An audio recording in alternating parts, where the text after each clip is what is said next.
الفاتح. أعوذ بالله من الشيطان الرجيم. بسم الله الرحمن الرحيم. الحمد لله رب العالمين الرحمن الرحيم مالك يوم الدين. إياك نعبد وإياك نستعين. اهدنا الصراط المستقيم صراط الذين أنعمت عليهم غير المغضوب عليهم ولا الضالين. آمين.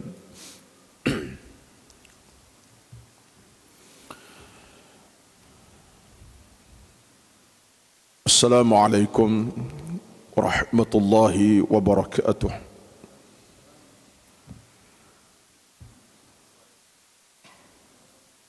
إن الحمد لله نحمده ونستعينه ونستهديه ونستغفره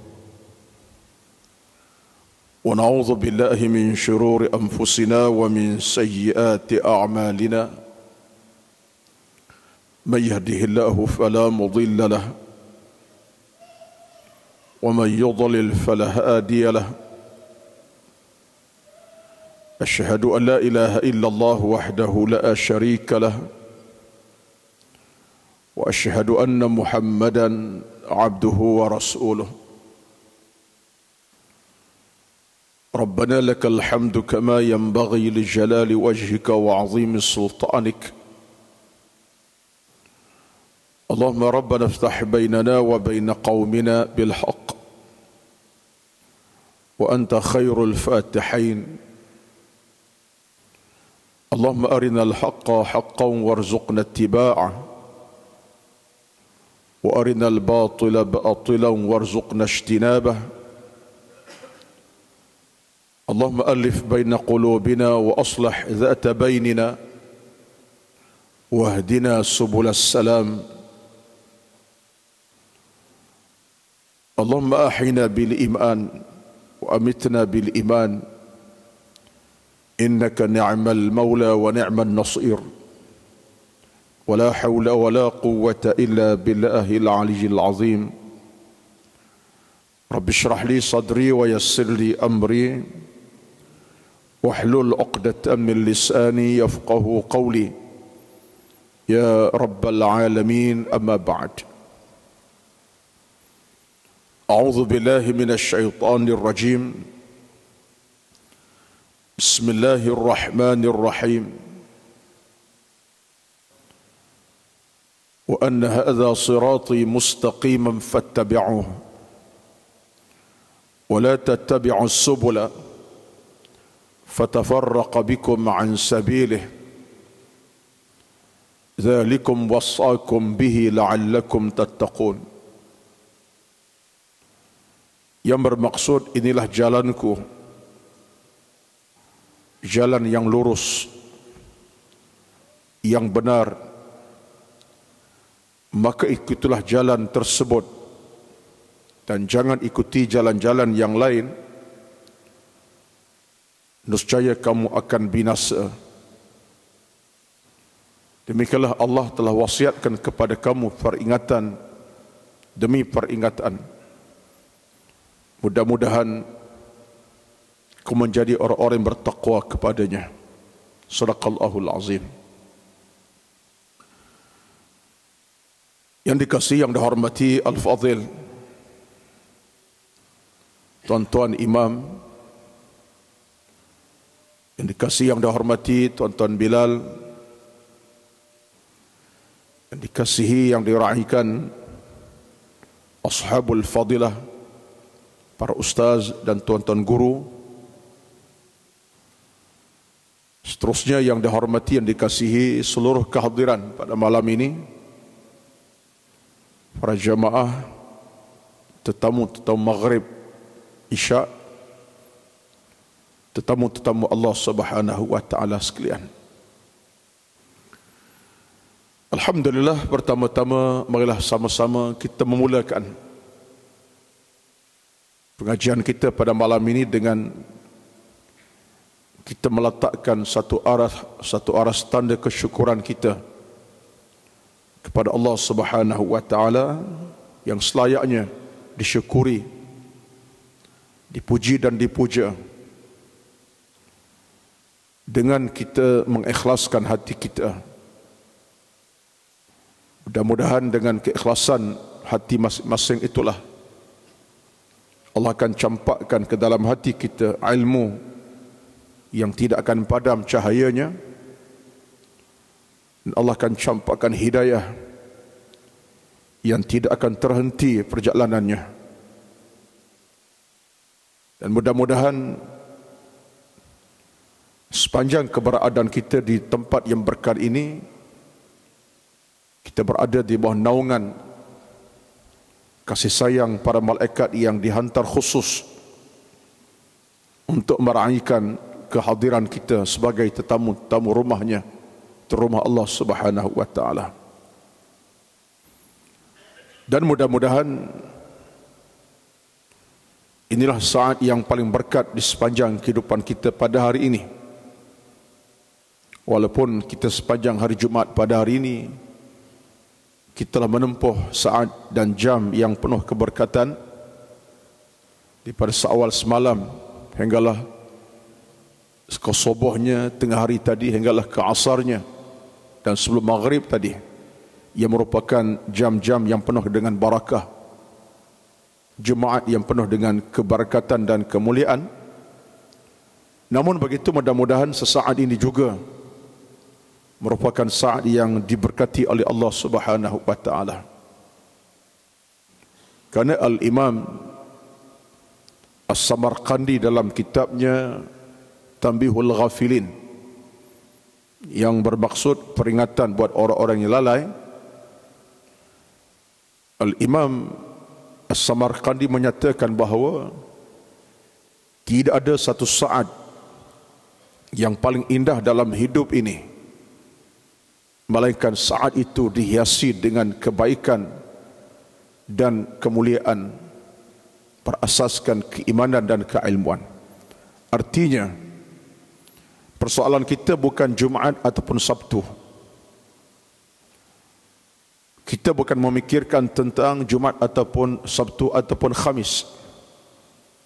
Walaupun ada kelebihan tertentu pada hari-hari tertentu dalam Islam, tapi yang paling penting adalah bagaimana kita menghabiskan masa kita, jam yang kita miliki itu dengan perkara kebaikan dan agama. Itulah maksudnya yang disuarakan oleh Al-Imam As-Samarqandi.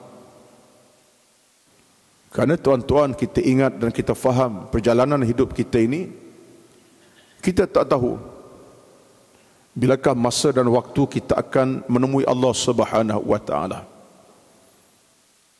Kalau kita bertemu Allah pada hari Jumaat, alhamdulillah, satu nikmat yang besar, kerana hari-hari yang berkat, Sayyidul Ayyam. Ataupun bertemu Allah kita dalam keadaan sedang beribadat di masjid, kita meninggal dalam saf salat sembahyang kita, alhamdulillah, contohnya. Tetapi hakikatnya kita tak tahu. Allah Subhanahu wa taala Maha berkuasa untuk mengambil nyawa kita. Kalau tidak malam Jumaat, mungkin malam Minggu, malam Ahad. Tidak di masjid, Allah menyawa di jalan raya. Tak jalan raya, Allah menyawa di rumah kediaman kita dalam tidur. Jadi yang penting dalam beragam ialah saat kita habiskan usia itu. Walaupun tidak malam Jumaat, tidak ketika bersembahyang, ketika itu di mana kita habiskan nyawa kita, yang penting ialah kita berada dalam keadaan sedang mencari ilmu dan iman. Itu yang paling utama, yang dinisbahkan ulama sebagai husnul khatimah. Betullah kita saban hari kita minta kepada Allah supaya Allah berikan kita dalam keadaan husnul khatimah. Kita minta kepada Allah supaya Allah berikan kita husnul khatimah, kesudahan yang baik. Wala takhtim alaina bisu'il khatimah. Jangan ya Allah tutup urusan hidup kami dengan su'ul khatimah. Tapi kita minta ialah husnul khatimah. Allah makhtim alaina bihusnil khatimah wala takhtim alaina bisu'il khatimah. Ya Allah, tutuplah urusan hidup kami dengan husnul khatimah. dengan perkara yang terbaik di penghujung usia kami. Dan jangan ya Allah tutup urusan hidup kami dengan kejahatan dan kemaksiatan. Arti kita minta kepada Allah penghujung itu dalam kerahmatannya. Suatulah tuan-tuan dan puan-puan yang diberkati Allah sekalian, perjuangan kita untuk meraih redha Allah ini satu perjuangan yang tiada sempadannya. Tiada sempadannya.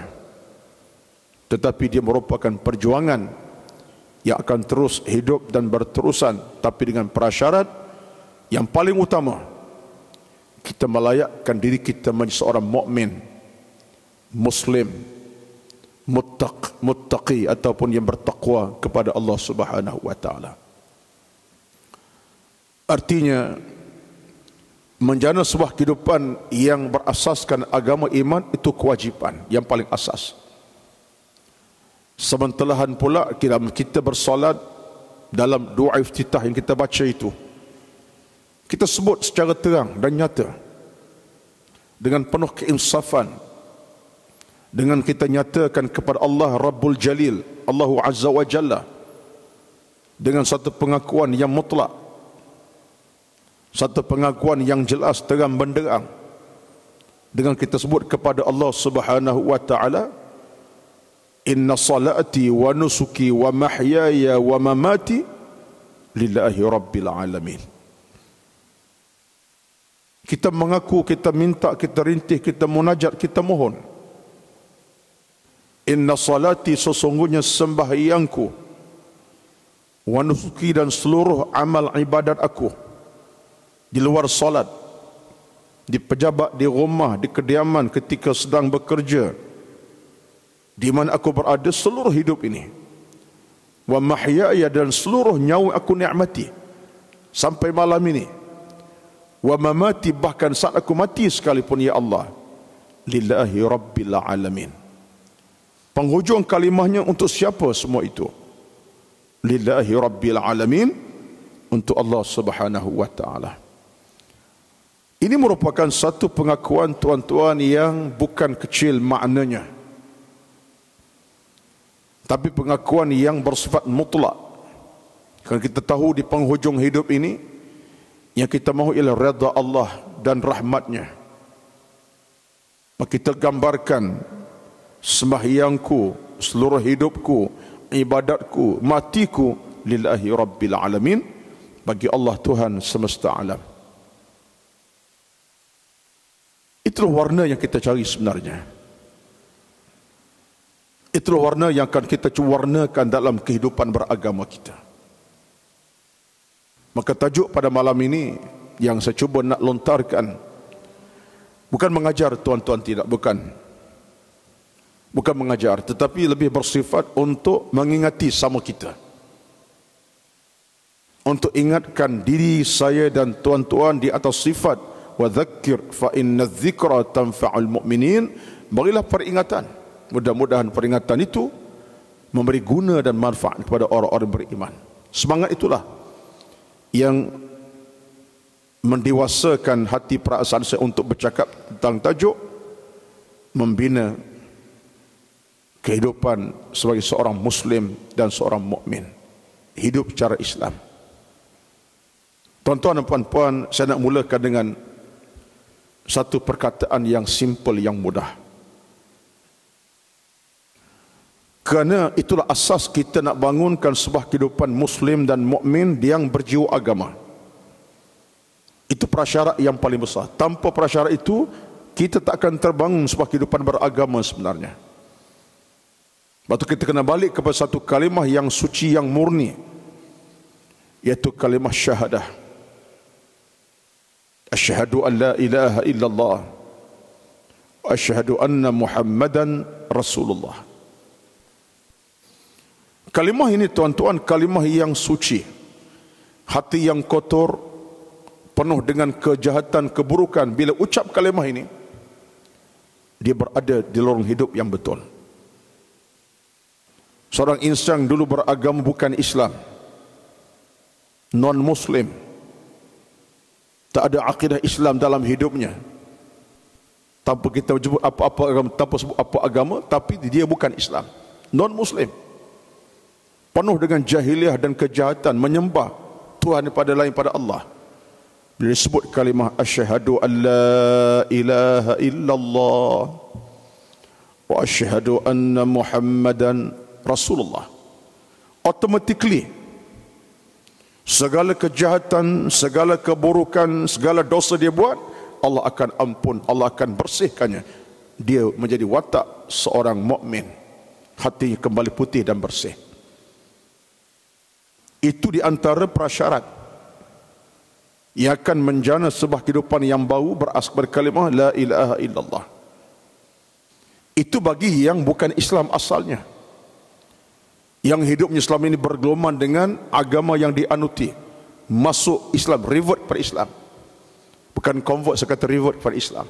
Akhirnya dia berada di tempat yang betul, jiwanya bersih, hatinya putih dan jiwa bercahaya. Apalagilah kita ini, sebilangan kita hadir pada malam ini, yang berasal pada agama Allah daripada awal keturunan kita. Entah berapa lama sudah keturunan kita hidup di bumi Allah ini, tiba-tiba lahir sebagai seorang yang mengucap kalimah syahadah. Tambahan pula, setiap hari kita beribadat, dalam kita bersolat, baik solat wajib maupun solat yang namanya qabliyah, ba'diyah, sunan, rawatib dan apa saja, tak lekang di bibir kita kalimah itulah juga asyhadu an la ilaha illallah wa asyhadu anna Muhammadar Rasulullah. Daripada saat kita hidup seawal dalam perut mak kita yang juga orang Islam, lahir kita ke alam bumi harian, puluhan tahun, itulah kalimahnya asyhadu an la ilaha illallah asyhadu anna Muhammadan Rasulullah. Pagi, senja, dini hari, malam, sembahyang wajib, sunat. Bayangkan tuan-tuan, bagaimana kalimah itu kalimah yang boleh membersihkan kita. Dan bukan sekadar bersihkan kita, tapi satu pengakuan terbuka kepada Allah. Aku mengucap, aku yakin, percaya Allah Tuhan yang Esa, menerima keesaan Allah, perintah dan suruhannya, menerima ketentuan Allah dalam urusan kehidupan seharian, dan yakin percaya akan Nabi Muhammad, utusan Allah sebagai contoh teladan yang mengajak, membimbing, mengajar tentang soal kebaikan beragama dan keimanan. Asyhadu anna Muhammadar Rasulullah. Memang kalimah-kalimah akidah yang menyebabkan seorang itu menjadi seorang yang kembali kepada Allah dengan sebab kalimah itu. Tetapi tuan-tuan, perinciannya ialah pengamalan. Satulah kita bila sebut kalimah syahadah, yang penting ialah bagaimana kita nak aplikasi kalimah itu, yang akan jadikan jiwa kita daripada mati hidup, jiwa yang sakit sembuh, jiwa yang berkeladak dengan noda maksiat kembali pulih, jiwa yang tak tenang kembali tenang, bahagia, hati yang penuh dengan dendam, kesumat, penuh dengan keburukan jahatan kembali bercahaya dengan ilmu, jiwa yang tak tenteram kembali tenteram, pulih dengan ketenteraman dan seumpamanya. Bayangkan, itulah kalimahnya. Kalimah yang boleh mengubah manusia kepada sebuah kehidupan yang baru. Dia bukan sekadar lafaz secara lafaz bibir, tapi di hati. Sebab itulah kalau kita balik kepada persoalan iman dalam tajuk agama kita, ini proses yang bagi saya kita kena semak balik nak bangun sebuah kehidupan mukmin yang sejati. Kena semak. Sebab kita sebut tentang iman, bermakna kita bercakap tentang apa? Kita bercakap tentang lafaz bibir yang penuh keinsafan, al-qaulu bil lisan. Kita sebut kalimah asyhadu an la ilaha illallah bukan di bibir semata-mata, bibir yang bergerak dalam keadaan yakin kepada Allah, Muhammad Rasulullah. Kemudian disertai dengan apa? At-tasdiqu bil qalbi. Kita benarkan dengan hati perasaan kita Tak ada arahan yang lain melainkan arahan Allah yang wajib aku patuhi, larangan Allah wajib aku jauhi, larangan Muhammad wajib aku jauhi, perintah Nabi wajib aku patuhi. Itu kalimah iman. Bermula dari lisan kita, kemudian dengan hati, at-tasdiqu bil qalbi. Kemudiannya terjemahan daripada perkataan dengan hati, terjemah dengan apa? Al-jawarih, dengan anggota badan. Batulah ta'rif iman yang ketiga disertakan bersama dengan iman apa dia? Al-amalu bil jawarih ataupun al-amalu bil arkan. Kita beramal dengan anggota badan. Anggota badan kita beramal dengan agama. Hati kita betulkan, cakapan kita betulkan dengan proses ilmu dan keimanan. Tindak tanduk kita, langkahan kita betulkan dengan nilai keimanan. Cara berpakaian kita warnakan warna keimanan. Kehidupan kita dalam kediaman rumah tangga, warnakan warna keimanan. Kita bermuamalah, interaksi dengan sahabat handai, jiran tetangga, keluarga, warna iman. Makna kita bertindak dengan anggota badan.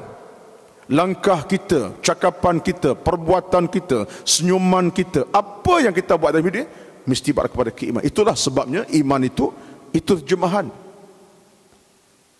Iman itu dengan makna al-qawlu bil lisan wat tasdiqu bil qalbi wal amalu bil arkan. Itu cara mudah.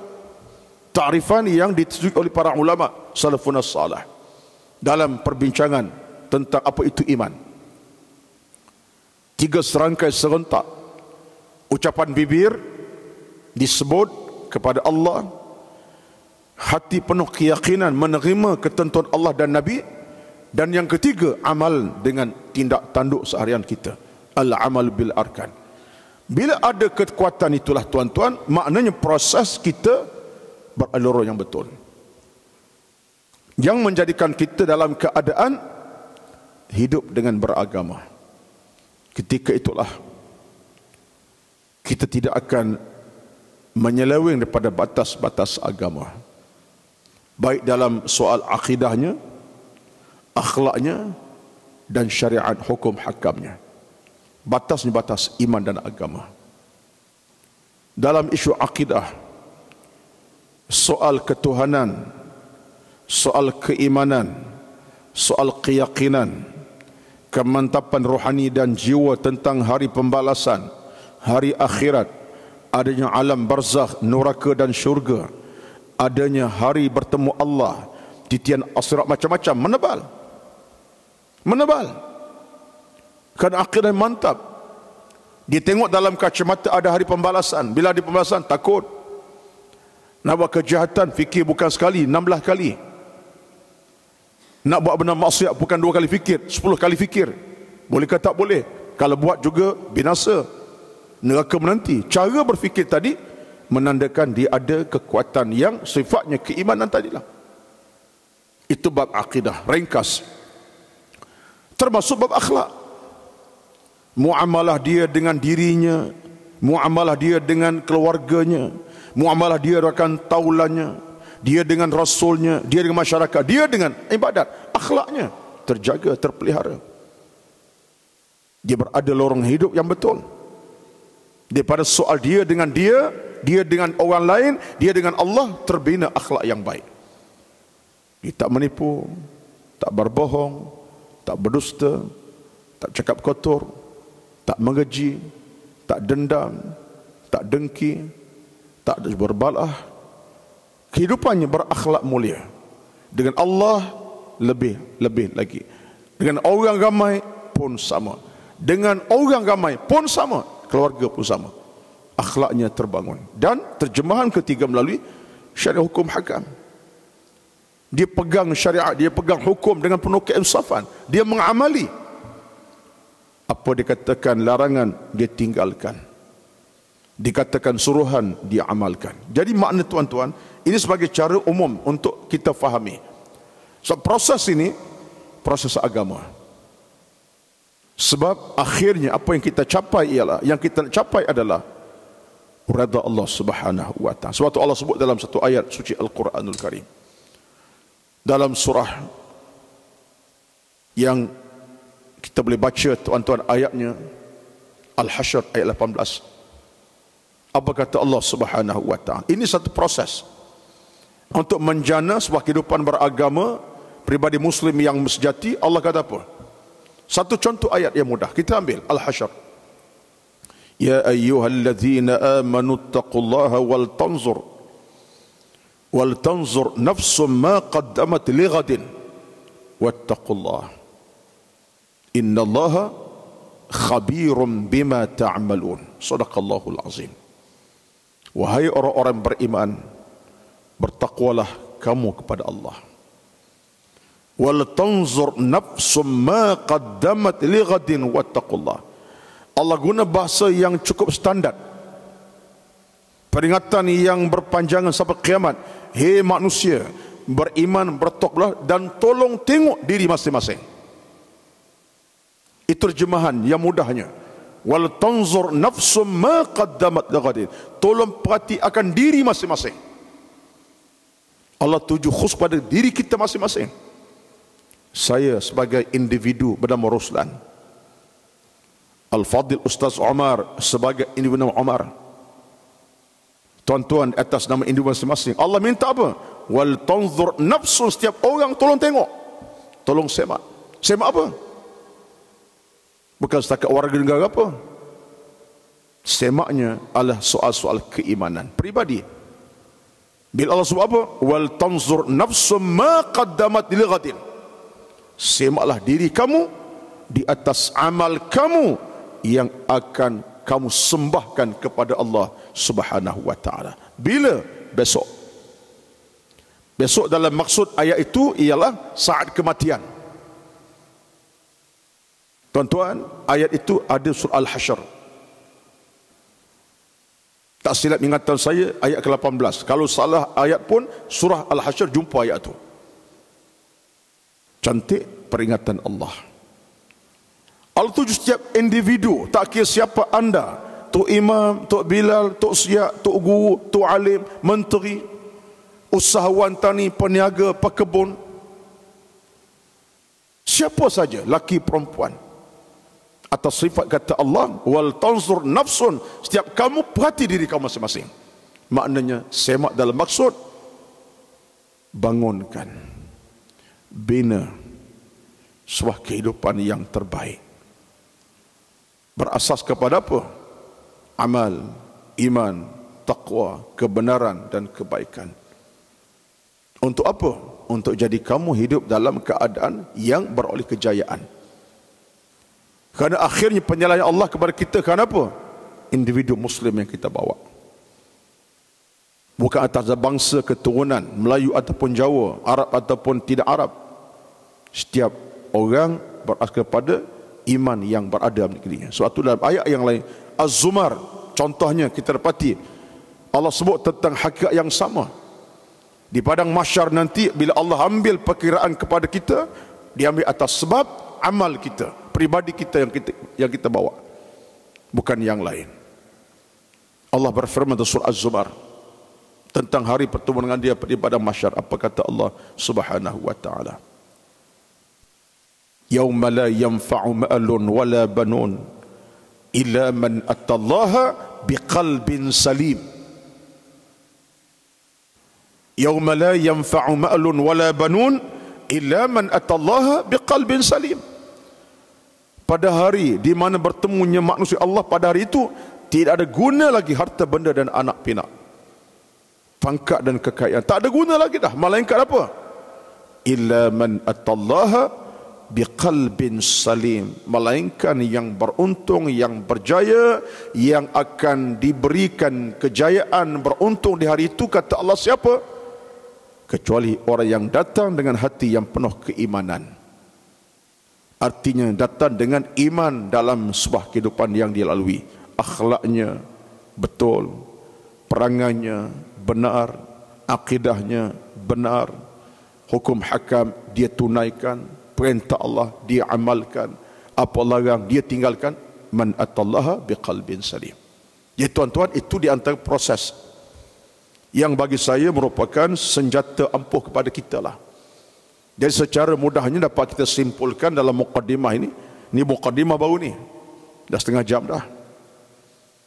Maknanya dapat kita simpulkan, artinya secara mudahnya membina kehidupan sebagai seorang mukmin yang benar-benar beriman adalah kewajipan besar, mengatasi kewajipan-kewajipan yang lain. Untuk menghadap Allah, Allah tidak akan melihat kita berasas kepada warna kulit dan bangsa keturunan. Cantik tak cantik, tapi Allah nak tengok yang datang menghadap aku inilah seorang mukmin,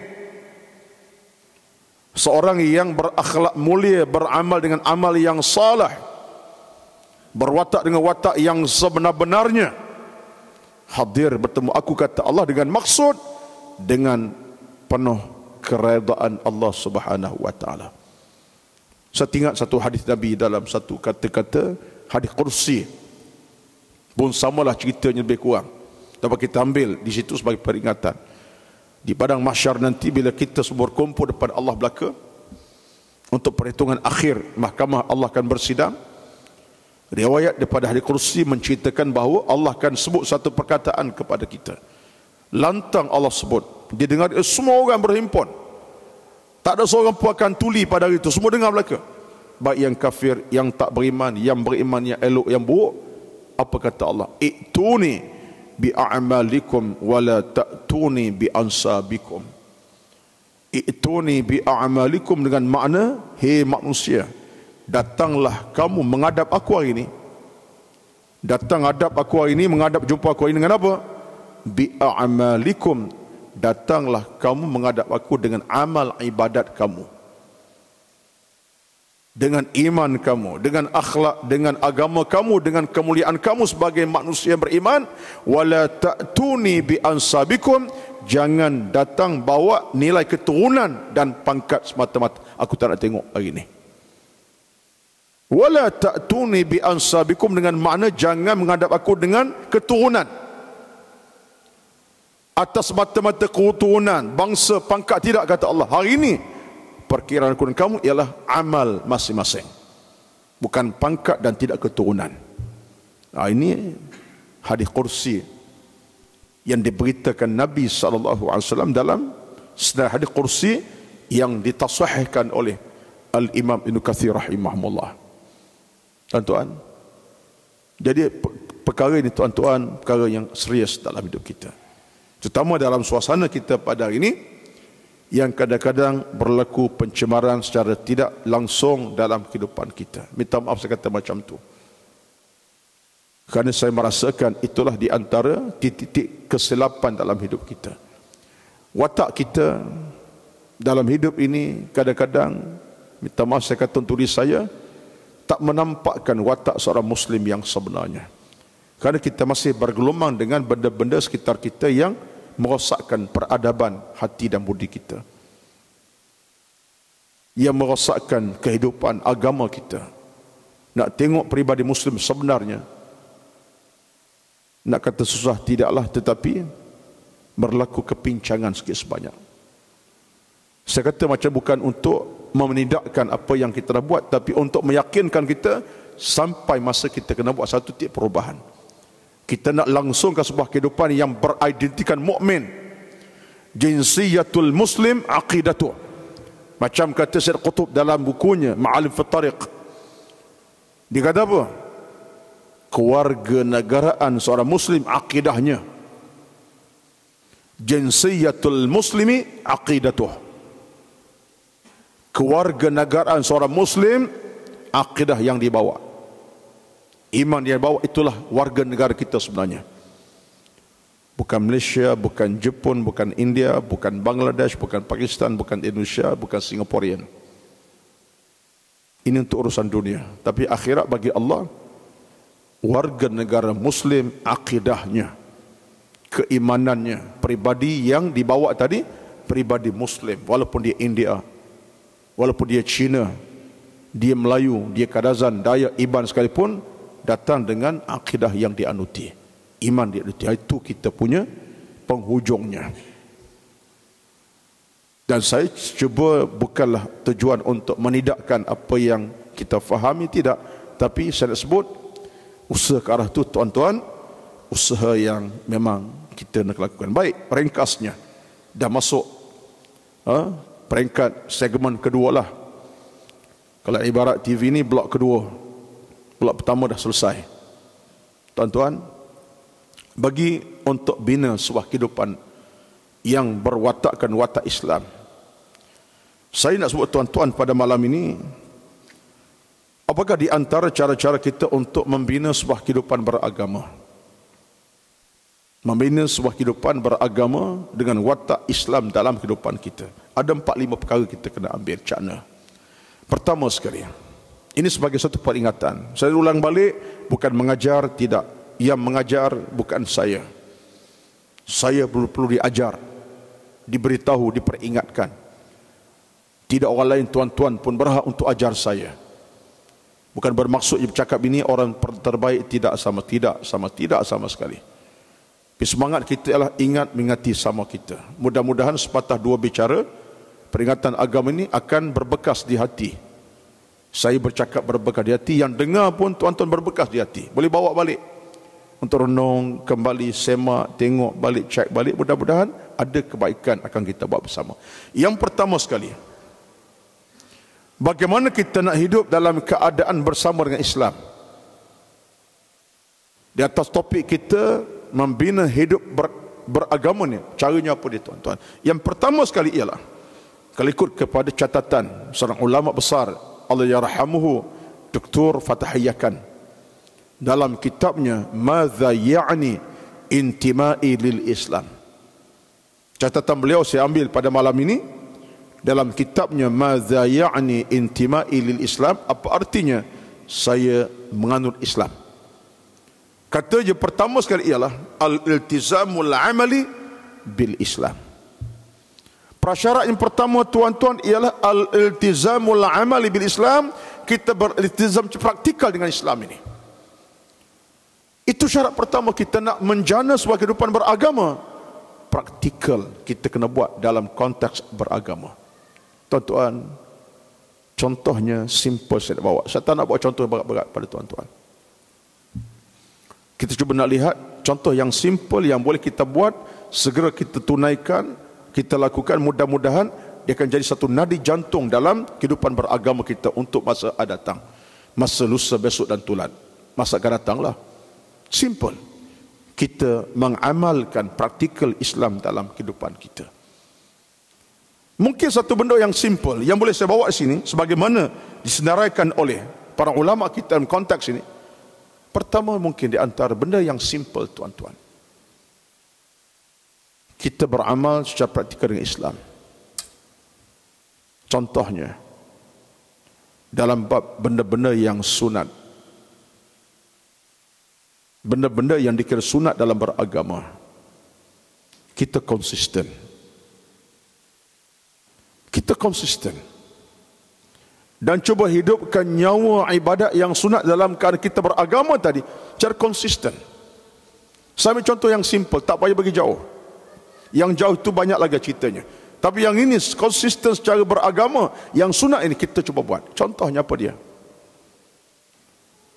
Kita dalam amal sunat ini tuan-tuan, kita berduha sebagai contoh. Kita berduha, sembahyang duha. Kita konsisten dengan duha kita.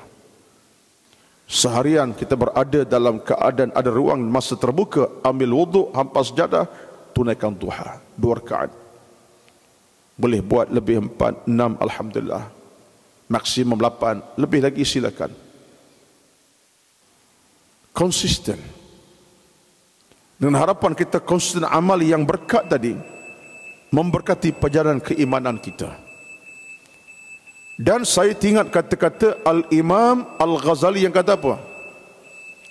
Dia kata, pintu istiqamah ini, dia tak bermula dengan 4-5 amalan, bermula dengan 1 amalan. Pintu istiqamah tidak bermula dengan 4-5 amalan sekaligus, tapi baru 1 amalan. Dah kita istiqamah 1 amalan, dia akan melekat, akhir menjadi amalan kita, seterusnya amal yang lain. Jiwa kita mudah melekat dengan kebaikan. Saya ambil contoh tadilah. duha. Kita daripada waktu lepas syuruk sekitar setengah jam, beberapa minit lebih kurang, kita ada masa panjang untuk berduha. Sampai bila? Ulama-ulama fiqh mengatakan bahawa kita lagi waktu duha kita hinggalah saat hampir zuhur, sekitar 20 minit, suku jam belum zuhur. Waktunya panjang. Jadi kalau kita sekarang ni zuhur 1:30, pukul 1 boleh duha lagi. Mungkin dalam sela waktu kita tak ada belah pagi, pukul 9 sibuk, 10 sibuk, tengok-tengok 12:30, sila, boleh lagi. Belum zuhur, kita boleh buat lagi pukul 1. Maknanya kita konsisten. Kata Imam Al-Ghazali, kita beristiqamah agar bukan kita buat amal sampai 4-5 sekaligus. Mungkin pertama kita buat nadi kepada amal-amal yang lain, rezekinya akan datang. Mula-mula kita konsisten amal duha 2 rakaat, menjadi sebab untuk kita bersolat ba'diyah, qabliyah dalam solat-solat tertentu.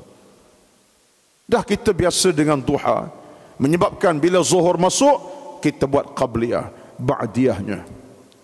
Bila kita dah mula dengan ba'diyah zuhur dan qabliyah zuhur, satu hari kita mula terus sonok untuk ba'diyah selepas maghrib ataupun qabliyah belum asar.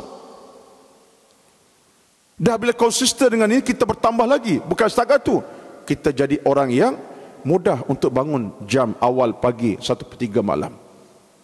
Kalau subuhnya 5, sekarang pukul 6-9 minit pagi, pukul 5:30 kita boleh bangun, bersiap sedia untuk subuhnya. Belum subuh kita dah boleh qiyam walaupun 2-4 rakaat. Contoh, dia lama kelamaan. Saya bagi contoh simple bab sembahyang saja. Belum lagi bab zakat, bab sedekah derma. Nak cerita amal Islam itu kita konsistenkan dia. Dia nadi jantung tuan-tuan dirahmati Allah. Sebab itulah kalau kita tengok dalam pandangan Al-Imam An-Nawawi rahimahullah, dalam kitab hadis 40, Imam Nawawi, siapa yang ada kitab tolong buka, dalam hadis tentang istiqamah. Hadis ke berapa saya tak ingat, tapi hadis datang daripada Abu Abdillah As-Thaqafi radhiyallahu anhu, yang menceritakan bahawa ditanya Nabi tentang istiqamah. Ya Rasulullah, qul li fil Islami qawlan la as'alu anhu ahadan ghairak. Ada dalam kitab hadis 40 Imam Nawawi. Tapi syarat tuan-tuan semak yang ditafsir oleh Mustafa Bura, yang agak tebal dalam Melayu terjemah. Tengok dalam hadis itu tafsiran Imam Nawawi rahimahullah. Bila sahabat tanya Nabi, ya Rasulullah, khabar kepada saya satu amalan. Jawab Nabi, qul amantu billah thumma istaqim.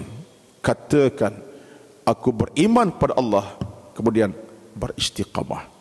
Kata Imam Nawawi rahimahullah, dalam bab istiqamah ini, ia suatu amalan yang berteras kepada kesungguhan kita untuk buat satu perkara dengan konsisten. Bermakna kita mulakan satu benda yang nampak simple, lama kelamaan dia akan membina ketakwaan kita dan istiqamah kita. Contohnya bab sembahyang tadi. Contoh bab derma, kalau bab duit lah contohkan, nak jadi orang beriman ni, kita tak mampu nak beri sekaligus derma mungkin 1,000, 2,000, dan mungkin tak mampu nak bagi sekaligus mungkin 400-500. Tak mampu kita. Tapi kita melazimi 20 sen, 30 sen sekali kita beri. Lama kelamaan jiwa kita terasa nak derma lebih lagi, mungkin RM2. Asal kita konsisten dengan 20 sen, 30 sen saja dalam tabung masjid, bawa duit shilling. Lama kelamaan dah jadi satu amalan biasa, kita mula berubah, bukan RM1 lagi, mungkin RM5. Akhirnya satu hari akan datang, kita penderma tegar masjid itu, surau itu, bukan setakat 1,000, mungkin sampai belasan ribu. Contohnya lah, dia lama kelamaan istiqamah tuan-tuan, macam tu sifatnya. Jadi apa yang saya sebutkan ini ialah bagaimana nak bina hidup sebagai orang Islam yang sebenarnya pertamanya ialah al-iltizamul amali bil Islam. Kita kena iltizam, konsisten secara praktikal dengan Islam yang kita anuti. Lepas kita diminta banyak berdoa kepada Allah. Untuk kita konsisten, kita kena minta dengan dia. Kita kena minta kepada Allah. Kita kena mohon kepada Allah Subhanahu wa taala. Allahumma a'inni ala zikrika wa syukrika wa husna ibadatik. Antara doanya yang diajar Nabi para sahabat, antaranya itu dia. Ya Allah, tolonglah aku ya Allah. Kita minta Allah tolong kita, bantu kita. Apa kita minta? Biar aku hidup dalam keadaan ingat kepadamu. A'inni ala zikrika. Tolong ya Allah, bantulah aku ya Allah untuk hidup dalam keadaan ingat kepadamu. Wa syukrika, dan tolong aku ya Allah untuk aku hidup dalam keadaan syukur kepadamu. Wa husna ibadatik, ya Allah tolong ya Allah untuk aku hidup keadaan sempurna ibadat aku. Itu hadis sahih Imam At-Tirmidzi, riwayat pada Nabi daripada Imam At-Tirmidzi menceritakan bahawa Nabi sebut kepada siapa? Kepada seorang sahabat ketika Nabi lepas sembahyang. Paling belakang Nabi panggil sahabat seorang duduk dengan dia, sahabat lain pun dengar. Inni u'allimuka bikalimatin taquluha kulla duburi salatin. Wahai sahabat, aku ajar kamu satu perkataan, bacalah lepas tiap kali kamu sembahyang. Baca tadilah, Allahumma a'inni ala zikrika wa syukrika wa husna ibadatik. Aku minta kepadamu ya Allah untuk aku ini dalam keadaan ingat kepadamu, tak lupa. Aku syukur, aku tak kufur. Wa husna ibadati, aku elok ibadat, bukan malas-malas dalam ibadat. Itu tuan-tuan, konsisten kita. Baik, kita masa tak cukup. Ya, walaupun malam ni kira ceramah khas tak khas pun tak kala 3 jam setengah. Ya. Sejam cukuplah. Dia nama saya khas tak khas tu. Isinya setengah jam pun kalau boleh faham, fahamlah. 2 jam setengah kalau mengantuk, baik berhenti. Ya. Ya tuan-tuan, kita akan tamatkan kejap lagi. Tapi saya nak habiskan poin saya pada malam ini. Yang keduanya ialah untuk hidup bersama Islam ini. Di samping pertama kita konsisten, kita dalam keadaan laksana praktikal agama, walaupun benda tak banyak, buat dengan izin Allah, kita akan jadi orang baik. Yang keduanya, kata para ulama kita, iaitulah taqassi maslahatal Islam. Kita menjaga kemaslahatan beragama ini. Maknanya tuan-tuan, dalam hidup ini untuk jadi orang yang benar-benar cintakan agama, beramal bersama agama, ialah kita rasa sayang dengan Islam yang kita anuti. Seolah-olah kita merasakan ialah jantung kita, nyawa kita, rezeki kita, kehidupan kita, semuanya Islam. Rezeki aku kerana Islam, jantung aku kerana Islam, hidup aku kerana Islam, makan minum aku kerana Islam, mati aku pun kerana Islam. Sebab itulah balik pada ayat tadilah, doa iftitah kita, inna salati wa nusuki wa mahyaya wa mamati lillahi rabbil alamin. Aku punya sembahyang, aku punya ibadat, aku punya kehidupan dan mati lillahi rabbil alamin, bagi Allah. Ini yang kedua ni. Kita rasa seronok untuk bersama dengan agama yang indah ini. Mati hidup tidak kerana yang lain, senang susah tak kerana yang lain. Tapi tuan-tuan, untuk sampai tahap ini bukan mudah. Terutama dalam dunia hari ini, dunia moden hari ini, banyak orang boleh lupakan agama. Itu kenyataan. Banyak orang lalai dengan pada agama, lalai. Betul, Nabi bersabda dalam satu hadis yang disebutkan daripada Al-Hakim. Hadis ini tak sampai martabat sahih Bukhari Muslim, tapi disebut Al-Hakim dalam Al-Mustadrak dia, kitabnya Al-Mustadrak, dia kata apa? Nabi bersabda, duru ma'al Islam haitsu madar. Duru ma'al Islam haitsu madar, maknanya apa? Berputarlah kamu dengan Islam di mana putaran Islam itu berada. Berputarlah kita dengan Islam di mana Islam berada. Bermakna seolah-olah kita merasakan denyutan nadi jantung kita, denyutan Islam. Kehidupan kita siang malam adalah kehidupan Islam. Cara kita bermuamalah dalam soal harta benda, makan, minum, pakai, adalah dengan Islam. Tuan-tuan, puan-puan, nampak benda ini semacam satu benda yang susah untuk faham, tapi tak mudah, tak susah sebenarnya. Sebab apa? Sebab satu di antara kelebihan kita orang Islam ini memang macam tu. Saya nak terjemahkan secara mudah untuk tuan-tuan renung, fikir dan boleh tuan-tuan hayati kembali. Tuan-tuan perasan ke tidak? Dalam hidup beragama kita sebagai orang Islam yang bertaitel umat Muhammad dan berakidah Islam ini, itu sifat kita sebenarnya. Putaran kita dengan Islam. Saya ambil contoh yang simple juga. Simple tak simple, memang tak simple, tapi boleh kata simple lah, cara mudahnya. Kita tak sunyi daripada berhubungan dengan agama, daripada kita bangun tidur sampai tidur balik. Boleh saya bagi contoh yang agak macam ikut tuan-tuan. Ini kronologinya. Contohnya, daripada kita tidur malam hingga bangun balik, tidur balik, tak sunyi pada agama kita sebagai orang Islam ni. Alhamdulillah, tak sama dengan orang lain yang bukan Islam. Nak tidur malam, belum nak lena itu, kita diminta untuk baca doa dulu. Jangan tu letak kepala tidur. Paling-paling simple doanya Bismillahirrahmanirrahim. Dan ikut sunnah Nabi, Nabi ajar satu bacaan doa yang simple, yang mudah di bibir kita kena baca. Yang kita duk sebut sebagai apa ni, baca qul, kita silakanlah. Tapi antara doa yang waris pada Nabi, jelas Nabi kata apa? Nak tidur bacakan doa Bismikallahumma ahya wa amut. Aku tidur di atas namamu ya Allah.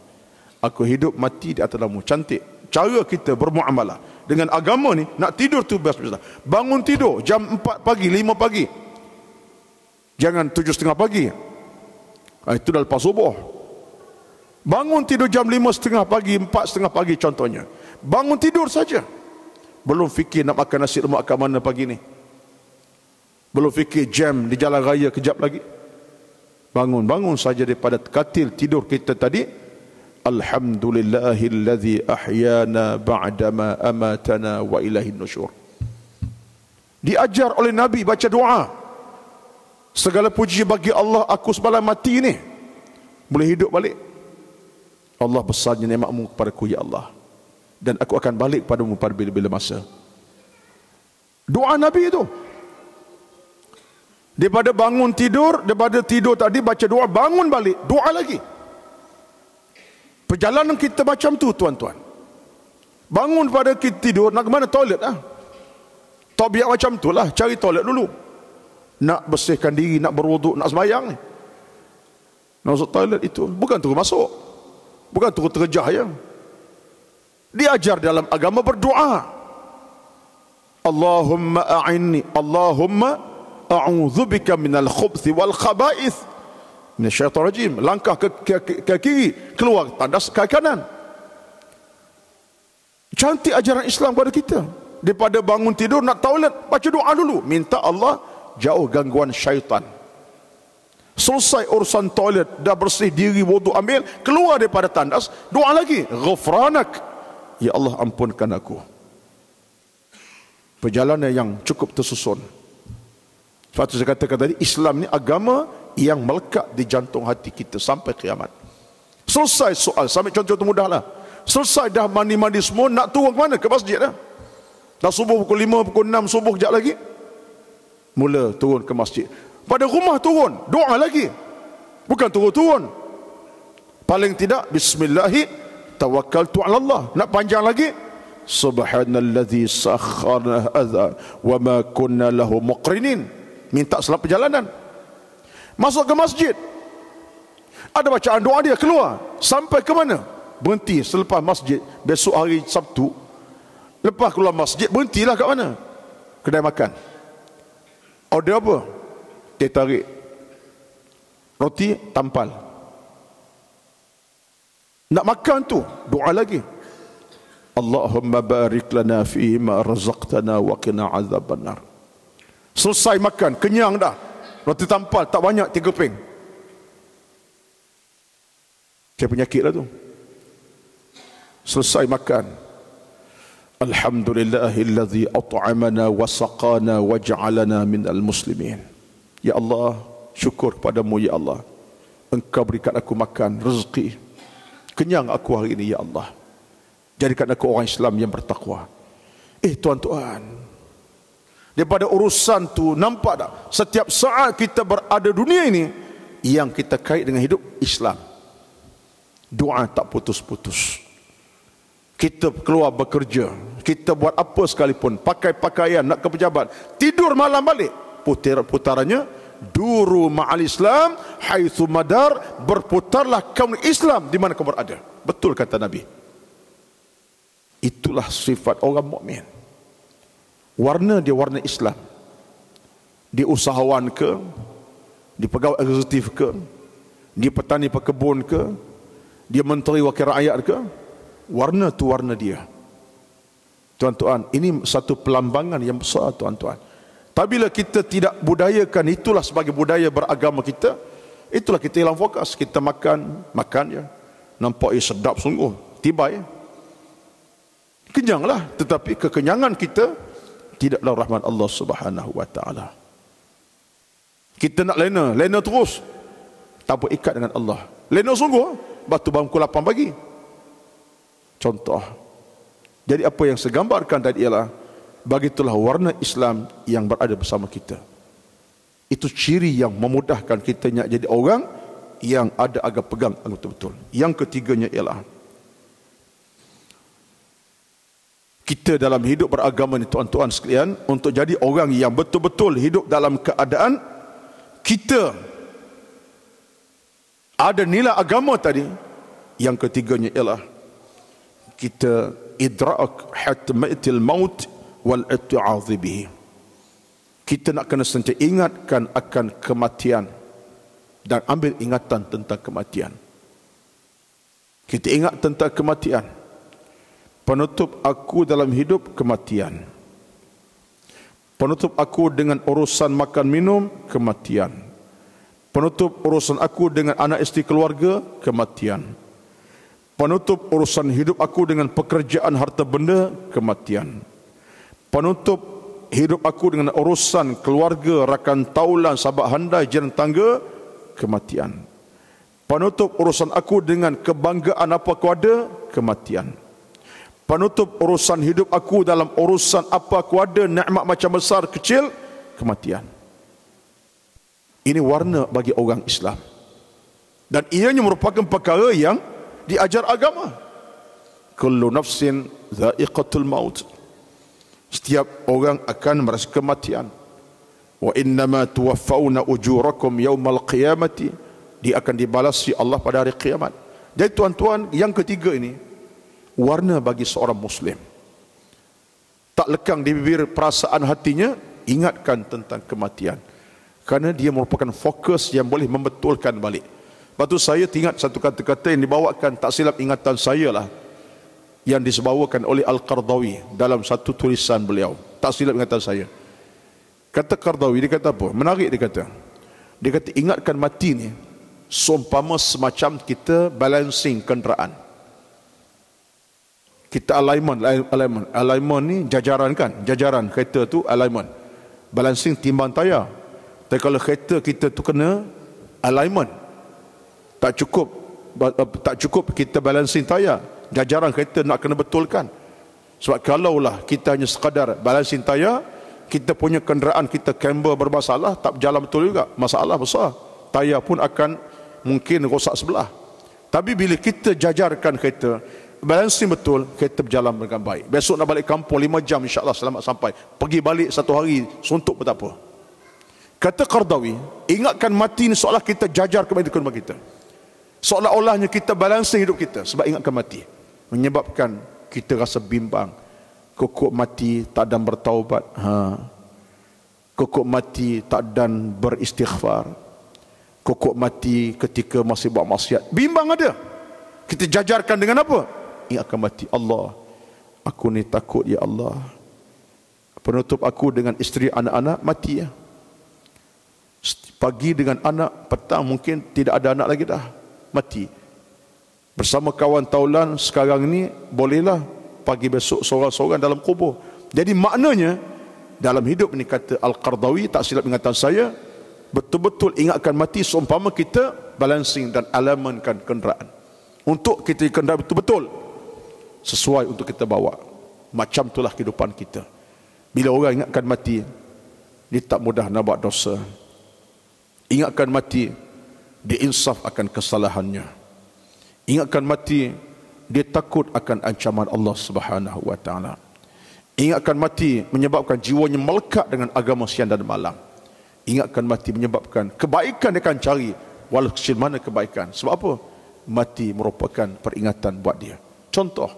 Jadi yang ketiga ini kata pengarang kitab kita ini, dia merupakan alignment kepada kita tuan-tuan. Wallahu a'lam. Jadi tuan-tuan dirahmati Allah sekalian, apa yang saya bicarakan pada malam ini, ada lagi 3-4 yang lain, tapi 3 tadi madai lah untuk malam ini. Bagaimana kita nak bangun sebuah kehidupan beragama dalam perwatakan kita sebagai seorang Muslim mukmin yang tunduk dan patuh kepada Allah dalam warna kehidupan kita sebenarnya. Warna kita adalah warna iman dan taqwa, tidak ada warna yang lain. Bila warna iman taqwa melekat di jantung hati kita, itulah sebabnya kita mendapat kejayaan, kemenangan dunia dan akhirat insya-Allah. Dan balik fokus awal saya disebut awal tadi, keimanan kita bermula pada kalimah syahadah kita bawa. Arti kalimah asyhadu an la ilaha illallah wa asyhadu anna Muhammadan Rasulullah bukan sekadar ucapan bibir. Dia merupakan satu tindakan segera yang kita kena paksikan dalam kehidupan beragama kita. Di mudah-mudahan Allah sentiasa memandu kita ke jalan kebaikan. Hati kembali bersih, jiwa kembali tenang, hidup diberkati, amal diradai, akhlak semakin mulia, dan akhirnya kita berada dalam rahmat Allah Subhanahu wa taala. Allah jaga kita, Allah pelihara kita. Allah akan beri kita hidayah yang berpanjangan dan tidak mudah kita nak menyimpang daripada jalan hidup ini. Kenapa? Allah yang jaga kita kerana kita jaga agamanya. Kita jaga agamanya, jaga amal ibadat kepadanya, Allah akan jaga kita insya-Allah. Tapi ingat tuan-tuan, kalau kita tak jaga agama dan ibadat kepada Allah, Allah lagi tak akan jaga kita. Siapa kita? Sebab itulah kita lebih dulu jaga Allah, jaga ibadat, jaga agamanya, Allah akan pelihara kita insya-Allah. Itulah antara apa yang dapat sampaikan pada malam ini dalam tajuknya menjadi seorang Muslim yang sejati, seorang mukmin yang sejati. Itulah antara apa yang saya boleh sampaikan pada malam ini.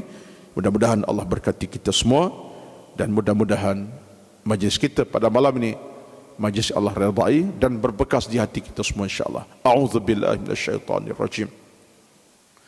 Bismillahirrahmanirrahim.